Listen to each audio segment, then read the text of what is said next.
Business जगत की आज दिन भर की और खबरों को देख लेते हैं फटाफट अंदाज में। आईआईएफएल फाइनेंस को आरबीआई से बड़ी राहत मिली है। आरबीआई ने आईआईएफएल फाइनेंस के गोल्ड लोन कारोबार पर लगाए गए प्रतिबंध हटा दिए हैं। कंपनी ने आज ये जानकारी दी है। आईआईएफएल फाइनेंस ने स्टॉक एक्सचेंज फाइलिंग में बताया कि आरबीआई का यह फैसला तत्काल प्रभाव से लागू हो गया है, यानी कंपनी को गोल्ड लोन की मंजूरी, डिसबर्सल, असाइनमेंट, सिक्योरिटाइजेशन और बिक्री पर फिर से शुरू करने की अनुमति मिल गई है। आरबीआई ने इसी साल 4 मार्च को प्रतिबंध लगाए थे।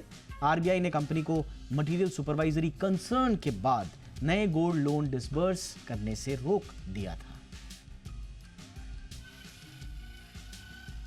वोडाफोन आइडिया को एजीआर मामले में सुप्रीम कोर्ट से बड़ा झटका लगा है। सुप्रीम कोर्ट ने एजीआर यानी कि एडजस्टेड ग्रॉस रेवेन्यू मामले में टेलीकॉम कंपनियों को कोई राहत नहीं दी है और उनके खिलाफ फैसला सुनाया है।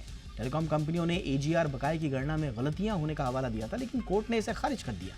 सुप्रीम कोर्ट के फैसले के बाद वोडाफोन आइडिया के शेयर पर 20% गिरकर आज बंद हुए। कंपनी पर एजीआर बकाया राशि अब 70,300 करोड़ रुपए तक पहुंच चुकी है।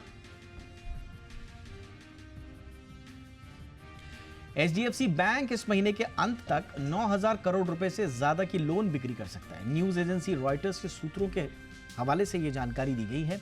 पिछले साल जुलाई में एचडीएफसी बैंक में उसकी पेरेंट कंपनी एचडीएफसी का मर्जर हुआ था। इसके चलते बैंक के पोर्टफोलियो में मॉर्गेज लोन का एक बड़ा पूल जुड़ गया था और इसके चलते बैंक का डिपॉजिट अमाउंट बहुत कम हो गया था। इससे बैंक पर डिपॉजिट बढ़ाने की गति बढ़ाने या लोन ग्रोथ को धीमा करने का दबाव बढ़ गया। रॉयटर्स की रिपोर्ट के मुताबिक बैंक ने पहले ही निवेशकों के साथ समझौता कर लिया है, जिसमें म्यूचुअल फंड, कुछ कॉर्पोरेट और कुछ नॉन बैंकिंग फाइनेंशियल कंपनियां शामिल हैं। अमेरिकी सेंट्रल बैंक फेडरल रिजर्व की ओर से ब्याज दरों में कटौती के बावजूद बैंक ऑफ इंग्लैंड ने ब्याज दरें नहीं घटाई हैं।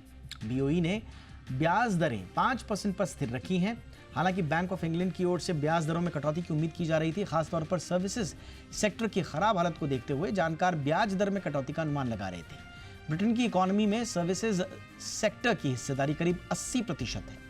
ब्रिटेन में महंगाई दर 2.2% है, जो बैंक ऑफ इंग्लैंड के लक्ष्य से काफी ऊपर है। नवंबर में बैंक की होने वाली अगली बैठक में ब्याज दरों में कटौती की संभावना जताई जा रही है। एनटीपीसी के शेयरों में आज शानदार तेजी देखने को मिली। दरअसल एनटीपीसी की सहायक कंपनी एनटीपीसी ग्रीन एनर्जी ने 10,000 करोड़ रुपए के आईपीओ के लिए सेबी के पास ड्राफ्ट दाखिल कर दिया है। इसके मुताबिक कंपनी केवल नए शेयर जारी करेगी और मौजूदा शेयर धारक कोई हिस्सेदारी नहीं बेचेंगे। ये फाइलिंग ऐसे समय में हुई है जब बिजली कंपनियां ग्रीन एनर्जी पर बड़ा दाम लगा रही हैं। एनटीपीसी ग्रीन एनर्जी इस साल का सबसे बड़ा आईपीओ होगा।